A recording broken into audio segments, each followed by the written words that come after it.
Dinorá é uma brasileira de 39 anos que chegou aos Estados Unidos com um visto de turista, válido por poucos meses, e não retornou. É dela, que vive há quase meia década sem documentos no país, o relato que você vai ouvir agora.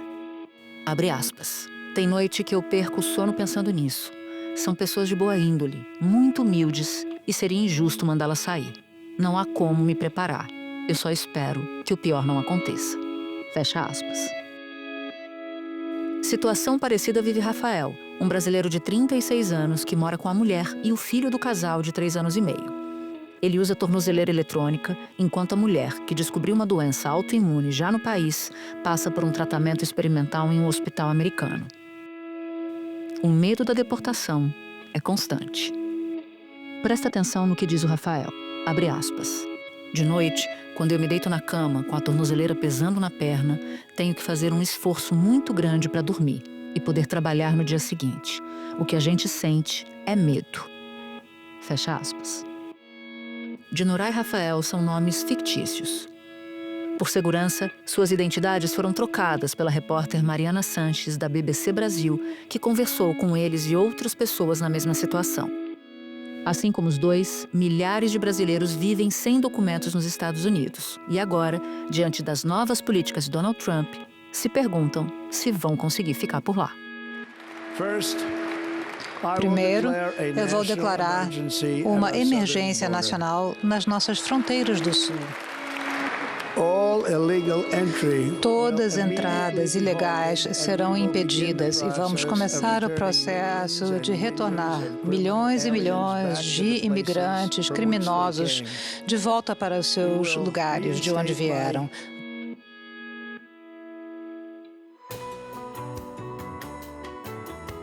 Da redação do G1, eu sou Natuzaneri e o assunto hoje é a vida dos imigrantes na mira da deportação.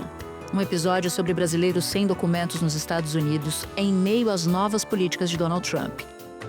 Eu falo com Mariana Sanches, que conversou com brasileiros nessa situação no país. Mariana é correspondente da BBC News Brasil em Washington, nos Estados Unidos.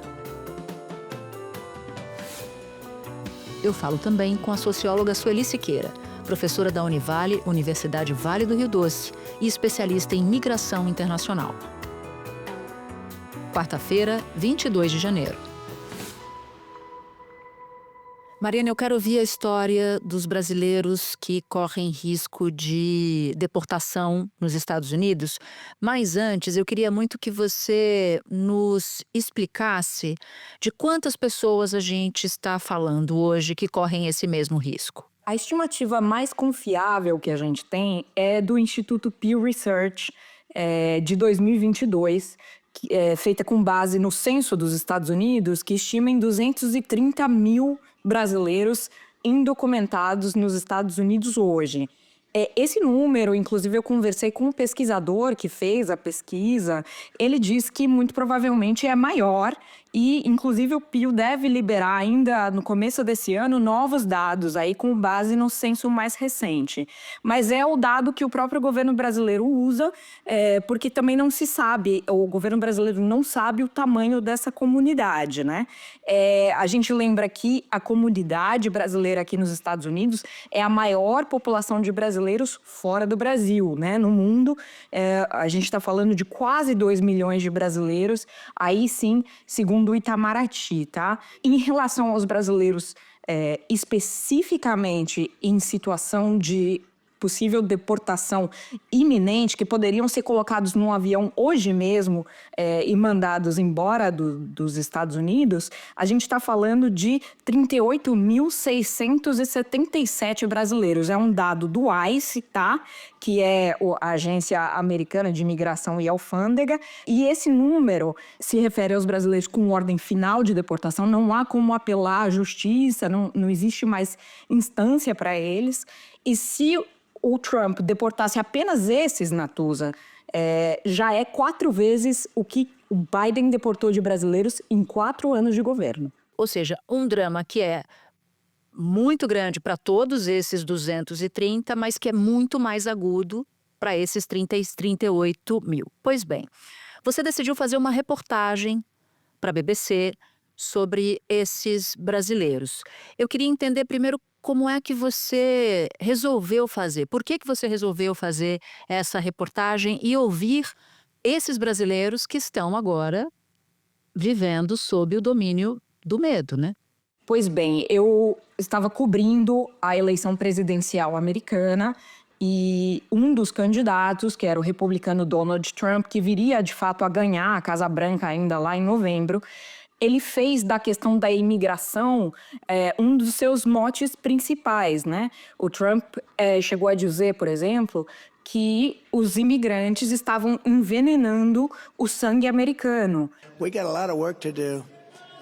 They're poisoning the blood of our country. That's what they've done. They poison. Ele chegou a acusar imigrantes haitianos de comerem animais de estimação de americanos, o que nunca foi comprovado. In Springfield, they're eating the dogs, the people that came in. They're eating the cats. They're eating the pets of the people that live there. Ele fez da questão da deportação em massa uma de suas maiores bandeiras. Então, era certamente um assunto que seria muito importante caso ele ganhasse, e de fato ganhou. E aqui temos uma comunidade enorme de brasileiros e com mais de 200, né, de milhares de brasileiros em condição muito vulnerável, sem documentos e que podem vir a ser deportados com muita rapidez, inclusive, mesmo aqueles que não têm ordem final de deportação ainda. Então, era certamente um grupo que eu queria ouvir, eu queria entender como é que essas pessoas estavam vendo a sua condição de vida, estavam se protegendo, eventualmente, por exemplo, de serem encontradas pelo poder público e, de repente, retiradas, presas, né? Como aquelas cenas que a gente viu há 5, 6, 7 anos atrás e que, na verdade, nos últimos anos não vinham acontecendo, né? Então, eu queria entender quem era essa comunidade e como essas pessoas estavam se preparando para dias que pareciam vir dias muito difíceis pela frente, né? E que perfil de brasileiros você encontrou? Você encontrou brasileiras e brasileiros que chegaram há pouco tempo nos Estados Unidos, que chegaram há muito tempo nos Estados Unidos? Eles vão com o objetivo de voltar ou eles querem levar uma vida nos Estados Unidos e ficar por lá sem retornar ao Brasil? Desses 230 mil brasileiros, de quem a gente tem mais informação, embora a gente saiba que o número é maior, né, de indocumentados, mas sobre esses a gente pode dizer algumas coisas. A primeira coisa é que metade deles chegou nos Estados Unidos tem 5 anos ou menos, é uma migração recente. Desses 230 mil, 17% são crianças ou menores de idade, né? Adolescentes e crianças.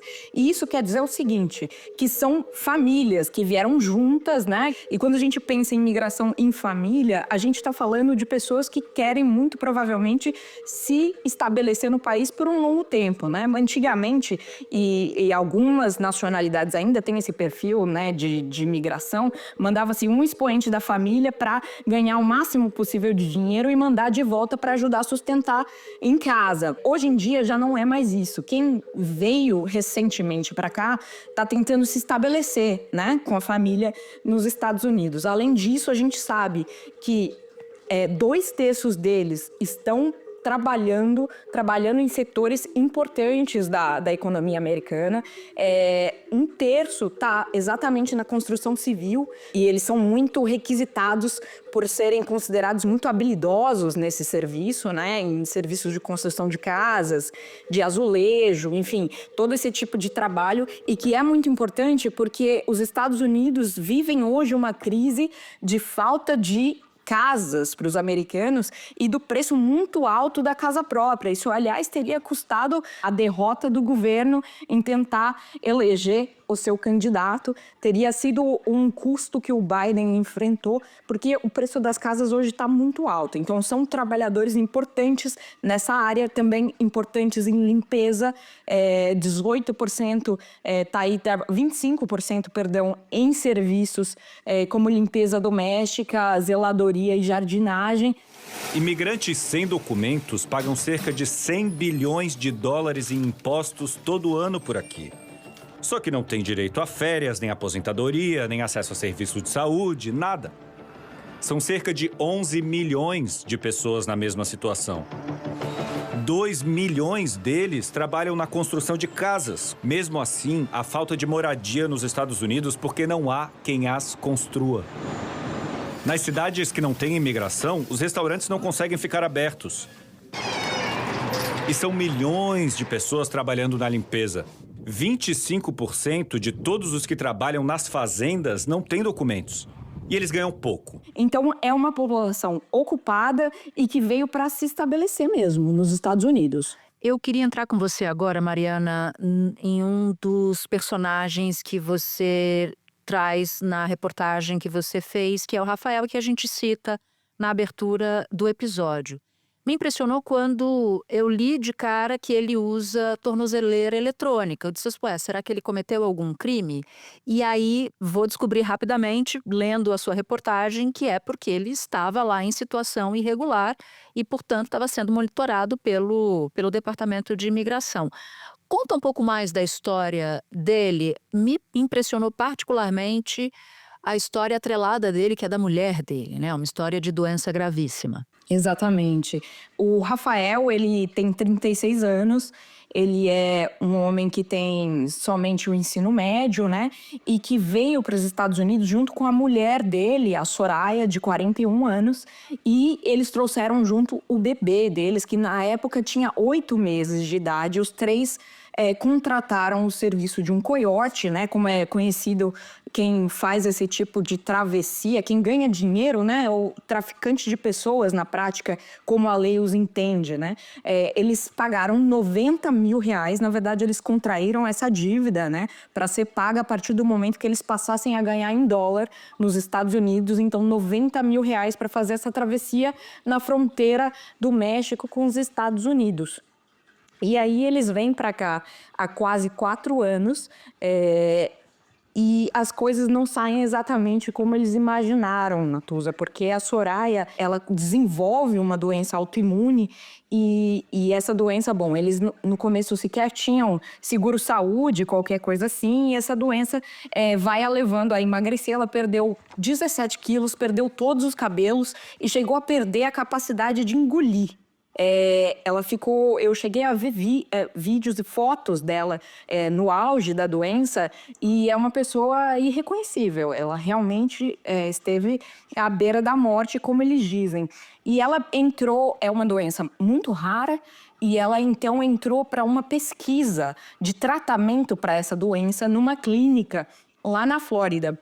E ela atualmente recebe infusões na veia a cada 15 dias de um coquetel de medicamentos, que é o que a tem sustentado viva. Ela tem demonstrado melhora dos sintomas com esse tratamento que, na prática, sequer está aprovado pela Agência Reguladora de Medicamentos. Aqui ainda está em teste.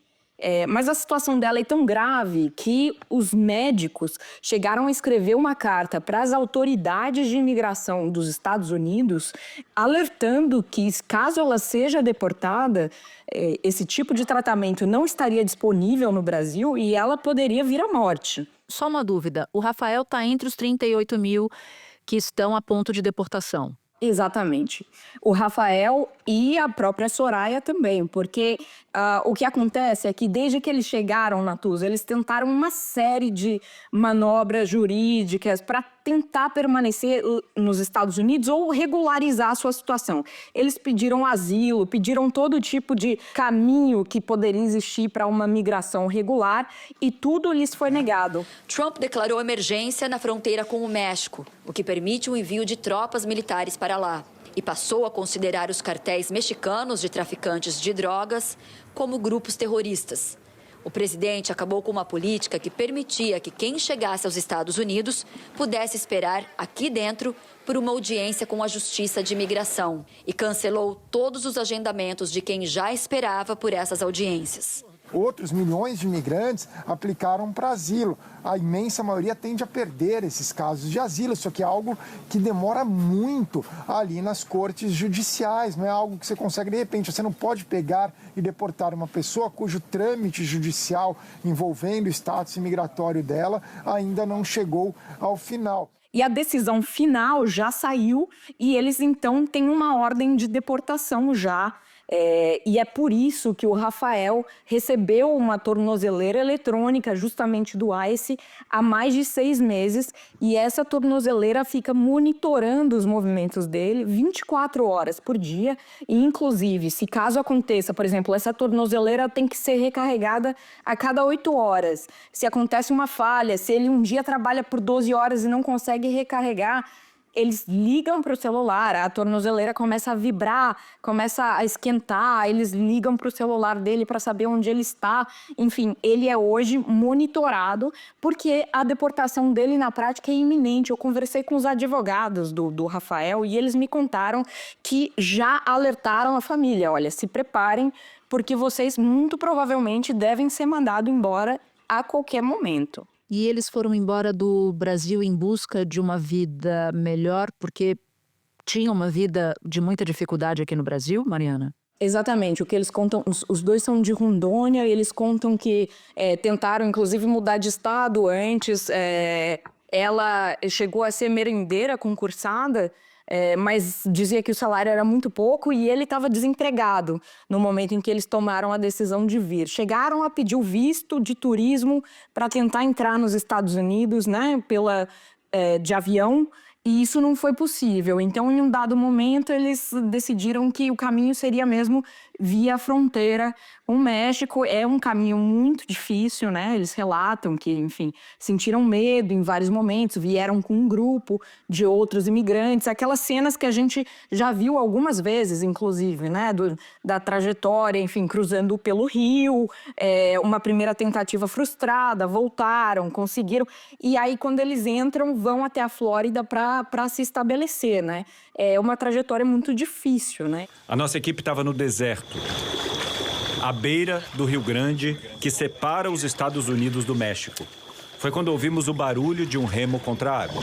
Esses botes atravessando o rio e chegando aqui aos Estados Unidos são um retrato da imigração aqui hoje em dia. São muitas famílias, muitos menores desacompanhados que vêm para cá tentar uma nova vida, um novo país. Essa foi a primeira vez que o Gabriel pisou nos Estados Unidos. Olá, que tal, amigo? Permiso. ¿Estás solo? Sí. ¿Qué edad tienes? 17 años. Ah, pero ¿por qué viniste? Bueno, pues porque soy de una familia pobre y yo quiero trabajar y ayudarle a mi familia. E aí, na conversa com eles, eu fiquei por mais de quase 2 horas conversando com um casal ao mesmo tempo. E foi uma coisa muito curiosa, porque com todo esse quadro, chegou um momento que eu falei, não sei se vocês acompanharam a questão da eleição, afinal de contas, eu estava buscando por eles justamente para entender como é que eles estavam se preparando para o que viria, né? E eu falei, não sei se vocês... E também sei que vocês não podem votar, né? Mas se vocês pudessem votar, em quem teriam votado? E o Rafael não teve a menor dúvida. Ele respondeu de bate-pronto. Se eu pudesse votar, teria votado no Trump. E foi... eu me surpreendi, mas a mulher dele se surpreendeu mais. Ela falou, sério? Mesmo sabendo que eu posso morrer? E ele respondeu o quê? Ele falou, olha, mas eu tô vendo do ponto de vista da economia, para a gente melhorar a nossa situação aqui, né? Ou seja, é como se ele não tivesse realizado que ele vai embora, né? Na verdade, aí quando você vai entender, porque, claro, não só ela, eu também quis entender, afinal de contas, qual era, né, a explicação dele. E ele tinha bem desenhado na cabeça dele ali o que ele achava e por que dessa escolha, né, Natuzzi? Então, assim, se eu fosse explicar ponto a ponto, eu diria o seguinte: a primeira coisa é a trajetória pessoal versus o Estado. Essas pessoas, né, o Rafael desistiu do Brasil, entendeu que no Brasil ele não consegue nada que lhe seja satisfatório, veio para os Estados Unidos na expectativa de ser invisível, e ele é invisível para o governo. Então é uma pessoa que não acredita muito no que o Estado tem a oferecer. Nesse sentido, um programa de direita, de Estado mínimo, como o Trump tem defendido, é uma coisa que casa bem com o que ele vem pensando, né? Ele se vê como um self-made man, né? Como alguém que se fez sem a ajuda de ninguém, sem a ajuda do Estado, sem nada. Então, naquela base da meritocracia que o próprio Trump citou no discurso de posse dele, né? This week, Essa semana, eu também vou acabar com a política governamental de tentar fazer a engenharia social com a questão de gênero em qualquer tipo de aspecto da vida, pública ou privada.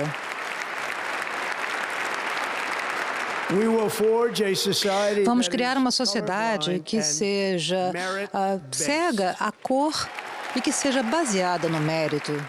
A economia, ele disse, não, porque todo mundo que eu escuto, afinal de contas, eles são recentes nos Estados Unidos, tem 3 anos, quase 4 anos que estão aqui, tudo que eu escuto são os empresários brasileiros dizendo que com Trump era melhor, que a gasolina era mais barata, que era muito mais fácil fazer negócios. Então, assim, embora nos últimos anos, né, a gente tenha tido a guerra da Ucrânia, que encareceu a gasolina no mundo todo, que encareceu alimentos e tal, a perspectiva dele era que um governo democrata piora a economia e que o Trump poderia facilitar. Além disso, ele reclamava justamente da competição com outros imigrantes por empregos. E disse, não, eu vi no governo Biden, tá cheio de imigrante aqui igual a mim, por isso que eu só consigo trabalhar 3 diárias por semana. Eu não tô conseguindo trabalhar o tanto que eu gostaria. Então, assim, para mim, se não tiver tanta gente, é melhor. E é bom que ele faça uma limpa, porque tem muito imigrante que é criminoso, o que eu não sou. Né? Ele falou, eu não tenho nenhum histórico criminal nem nos Estados Unidos, nem no Brasil. Então, eu não sei por que eu seria deportado, né? Esse raciocínio dele, né? Eu tô repetindo as aspas dele aqui. Além disso, ele é evangélico e ele tem aversão a pautas, por exemplo, de gênero, essas questões que são um ponto fundamental para os eleitores do Trump, né? Tanto assim que no discurso de posse ele disse que agora os Estados Unidos só têm 2 gêneros, homem e mulher, o que era uma questão central durante toda a campanha, né, do republicano. As of today, a partir de hoje, vai ser a política oficial do governo americano que há apenas 2 gêneros, masculino e feminino. Só para finalizar, uma identificação com o Bolsonaro, né? No Brasil, ele votou no Bolsonaro e continuaria votando se pudesse. Os 2 líderes têm uma relação muito próxima, agendas muito próximas, governaram de maneiras muito semelhantes, inclusive em relação à pandemia. Então, tem uma identificação clara aí, né? Eu queria entrar num outro caso com você, que é o caso da Alice, que você também acompanhou. Alice é uma mulher grávida, vai dar à luz agora neste primeiro semestre de 2025, e a Alice se enquadra dentro do que Trump anunciou que vai fazer, que é acabar com a chamada cidadania por direito de nascença, que ela é automática a qualquer pessoa que é nascida nos Estados Unidos, mas isso não valeria mais para filho de imigrantes, é isso? Conta um pouco do caso dela pra gente. É exatamente isso, Natuza. A Alice, ela tem 35 anos, ela chegou nos Estados Unidos há mais de 10 anos, também cruzando pela fronteira do México. Ela veio junto com o marido, eles chegaram, cruzaram a fronteira e se estabeleceram em Massachusetts, que é o estado que divide com a Flórida aí, o posto de primeiro estado com a maior população brasileira. São esses 2 estados que mais têm brasileiros hoje, né? E ela teve uma filha já, que tem 9 anos de idade. A filha dela, primogênita, nasceu aqui nos Estados Unidos e tem hoje os passaportes do Brasil e dos Estados Unidos. E a Alice e o marido, eles estão na região de Boston, né? Ela hoje coordena aí uma equipe de limpeza doméstica e ele tem uma construtora, eles têm casa própria, eles têm mais de 9 terrenos, se estabeleceram muito bem e há uns 2 anos começaram a desejar o segundo filho. E ela acabou tendo uma perda gestacional, mas há 7 meses ela soube que estava grávida. Foi uma alegria muito grande para a família, que desejava muito essa segunda criança. É uma menina que vai nascer em abril, mas essa alegria, né, pela nova integrante da família, agora divide espaço com uma tensão muito grande. Eu conversei com ela, inclusive hoje, né, menos de 24 horas depois da posse do Trump. E ela teve uma noite muito difícil, porque o Trump assinou ontem essa ordem executiva que determina que, a partir de 30 dias da assinatura, né, do dia 20, todos os bebês que nasçam filhos de imigrantes indocumentados ou com visto temporário, seja de trabalho, de turismo ou de estudo, não tenham mais a cidadania americana ao nascer. Menos de 24 horas depois, uma das principais associações de direitos civis e os procuradores gerais de pelo menos 20 estados americanos entraram com processos para bloquear o decreto.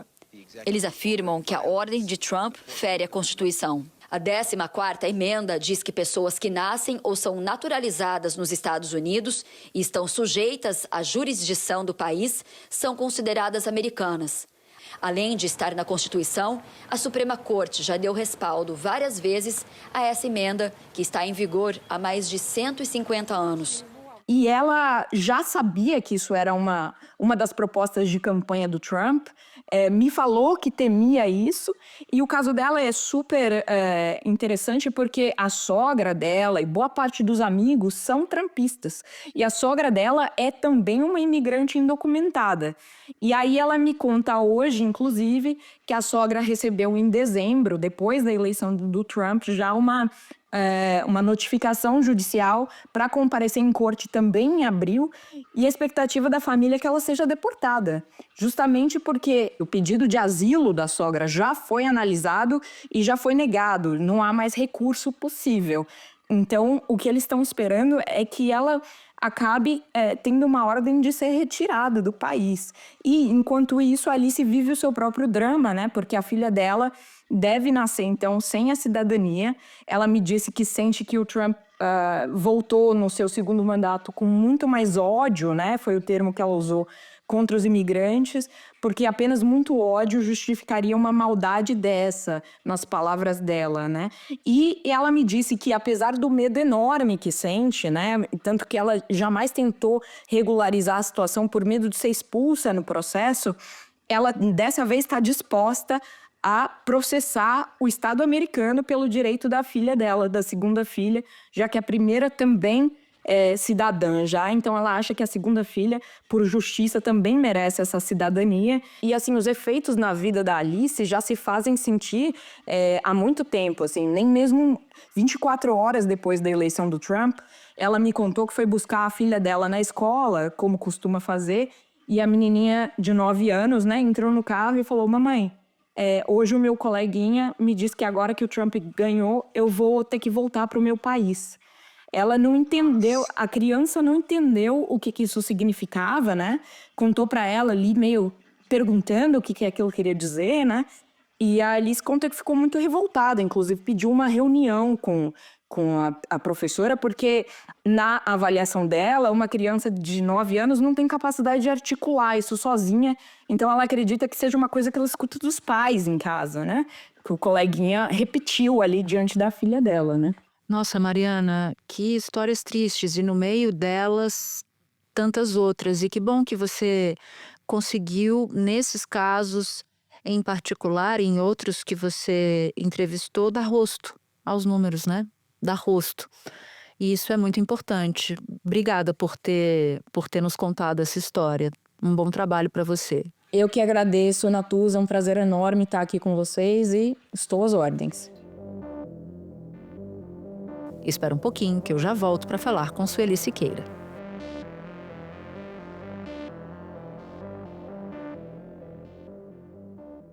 Eu queria muito entender como se deu no tempo a política de deportação de imigrantes indocumentados que estão em situação irregular nos Estados Unidos. Como é que era algumas décadas atrás e como é que isso foi mudando? Nos primeiros anos 70, né, até início dos anos 80, havia sim deportação, mas não era tão significativa como nós vimos, né?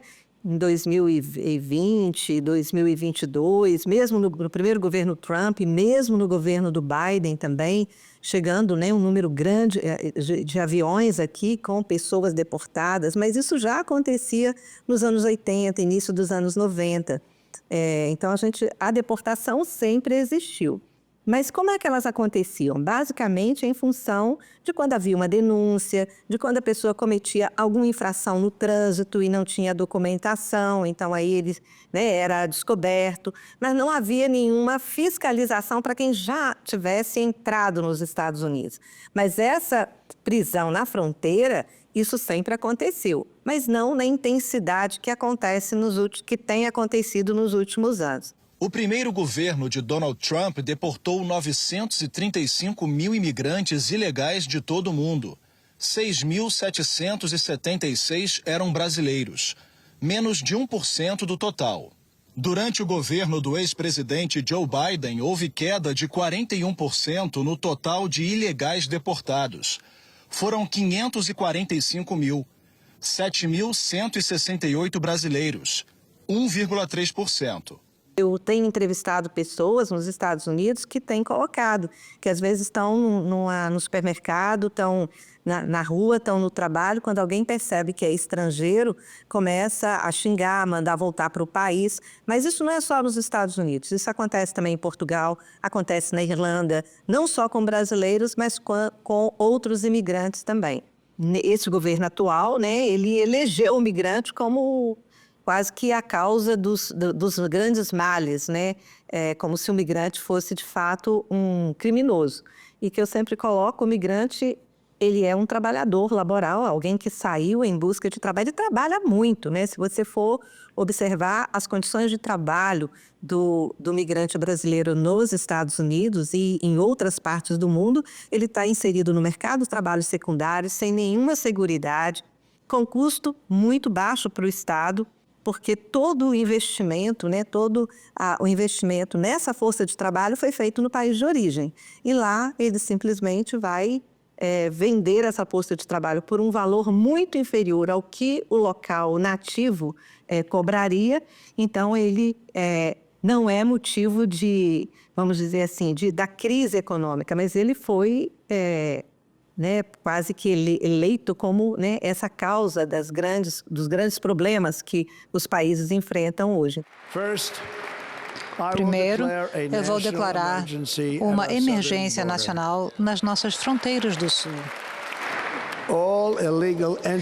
Todas entradas ilegais serão impedidas e vamos começar o processo de retornar milhões e milhões de imigrantes criminosos de volta para os seus lugares de onde vieram. Vamos recolocar a ideia da política de fique no México. Você tem agora uma licença para a xenofobia, né? Foi dado essa licença, porque antes, né, toda discriminação era crime, né? Toda ação discriminatória era crime, agora não. Agora foi dada uma licença para a xenofobia. Agora, uma dúvida.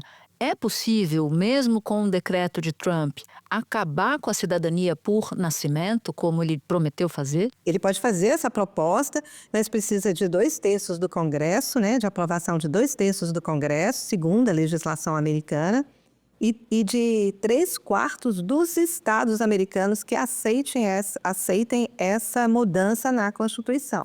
Então, é necessário, né, um movimento do legislativo para que isso aconteça. Pode acontecer? Pode, mas não com um decreto assinado, né? A criança que vai nascer daqui a 3, 4 meses ainda está sob a Constituição americana, que ele jurou respeitar, né? E que garante o jus solis. Sueli, quero muito perguntar para você como se deu o fluxo migratório para os Estados Unidos, do Brasil para os Estados Unidos ao longo do tempo. Nós temos brasileiros nos Estados Unidos que começaram, né, a migrar. Você tem desde pessoas que migraram na década de 60, que começa exatamente em 1964, com os primeiros migrantes laborais que vão para a região de Nova York, né, porque descobrem que lá existe uma possibilidade de ganhar dinheiro. Esses primeiros que foram têm um perfil muito distinto dos que foram no meado dos anos 80 e atualmente, porque esses primeiros eram jovens que pertenciam a famílias com certo poder aquisitivo e tinham, inclusive, o visto de trabalho. Foram exatamente em busca de ganhar dinheiro e retornar para investir aqui, como muitos deles fizeram, mas muitos permaneceram lá. Então, nós temos, né, uma história de 50 anos de movimento migratório, se nós pensarmos que começa no ano de 1964, com esses 17 primeiros jovens que vão. E aí vão formando uma rede migratória, que um vai levando o outro, que vai levando o outro. Quando chega nos anos 80, na segunda metade dos anos 80, que nós temos uma crise na economia brasileira, lá já existe um suporte, já existe uma comunidade. E aí você tem o que nós chamamos do boom da imigração brasileira para os Estados Unidos, que aí vai a classe média. E essa classe média que vai na década de 80, eles muitos vão com visto de turista, mas muitos também vão passando pelo México, através da fronteira. Aqueles que não conseguem o visto, aí se desenvolve alguns mecanismos para conseguir chegar nos Estados Unidos. E esses, então, né, montam seus empreendimentos e começam também a demandar mão de obra. E aí eles começam a financiar também aqueles que querem ir. Então começa aí aqueles com um poder aquisitivo menor. Mas ainda são pessoas que têm possibilidade de alguma forma, financiar parte dessa viagem.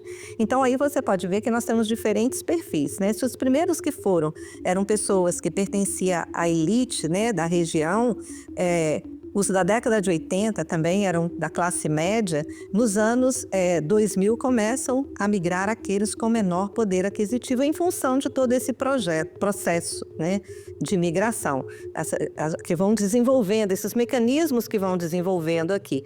Então, hoje é possível, né, uma pessoa que ganha aí 2 salários mínimos aqui, que não tem uma casa própria, mas receber um financiamento, vende a sua moto, vende os seus móveis e migra. Sueli, você trabalha numa região que é de Governador Valadares, em Minas Gerais, que é considerado um polo migratório para os Estados Unidos. E você já entrevistou uma porção de gente, uma porção de imigrantes brasileiros. Quando você pergunta para eles assim, os que estão vivendo, claro, em dificuldade, por que você não volta? O que eles te respondem? Ao longo desses anos, nós temos o quê? O que foi desenvolvido uma ideia que é essa ideia que nós chamamos de cultura da migração, que é essa ideia de que migrar é algo possível, é algo fácil, e é de fato para quem mora nessa região. Por quê? Porque também nós temos aqui o que nós chamamos das famílias transnacionais. Você tem famílias que parte dela vive aqui, parte vive lá, até famílias nucleares, né? Eu tenho um entrevistado que há pouco tempo eu entrevistei, ele fala: os meus irmãos, os filhos do meu pai e os filhos da minha mãe. Por quê? Ele ficou no Brasil, os pais migraram, lá os pais separaram, tiveram outros filhos, esses filhos conseguem migrar, mas vir visitar os avós, participar das festas, mas os pais não conseguem vir porque não têm documento, e já tem mais de 30 anos que estão lá.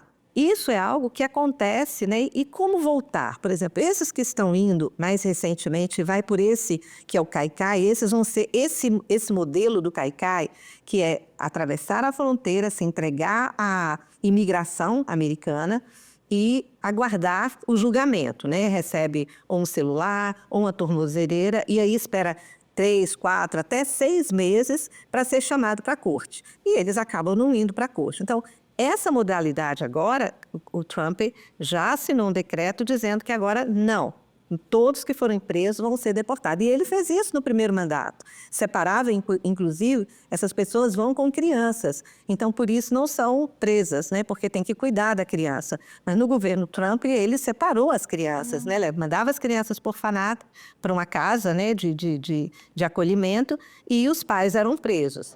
O drama dos pais separados dos filhos na fronteira dos Estados Unidos com o México ganhou mais um requinte de crueldade. O governo Trump admitiu que o número alto desses pais, 1 em cada 5, foi deportado, enquanto os filhos permaneceram em abrigos nos Estados Unidos.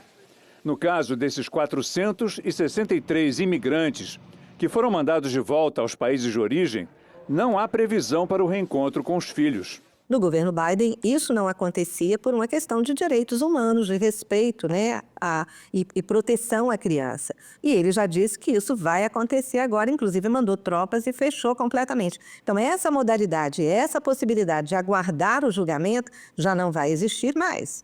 Então, isso aí já é um ponto que vai dificultar mais ainda. E o que significa isso? Vai ficar mais caro vai ficar mais difícil, porque mesmo com a construção do muro, mesmo com a exigência do visto mexicano, nada disso impediu esse fluxo migratório, porque havia uma demanda de mão de obra lá e havia, né, essa cultura migratória que é essa vontade, esse desejo de ir. E por que as pessoas não voltam se estão lá sem trabalho, às vezes com a situação, trabalhando em 2, 3 empregos, muitas horas por dia? Por quê? Porque elas venderam tudo que tinha aqui. Então, uma das respostas que eu tenho muito quando eu entrevisto essas pessoas e falo, mas se você está nessa situação, nessas condições, morando mal, dividindo quarto com 2, 3 famílias, por que você não volta?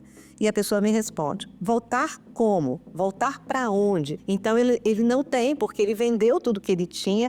E, além do mais, essa ideia de voltar derrotado é algo que impede, faz com que ele tenha esperança. Não, vai melhorar, depois do inverno melhora, né? Então, ele fica nessa expectativa, porque voltar sem condições melhores, ou mesmo igual a que ele partiu, é muito difícil para ele. Sueli, muito obrigada por ter topado conversar com a gente. Bom trabalho para você. Ok, obrigada. Para você também, tudo de bom. Para você que ouviu o episódio até aqui, eu vou te fazer um convite. Participar do canal do G1 no WhatsApp.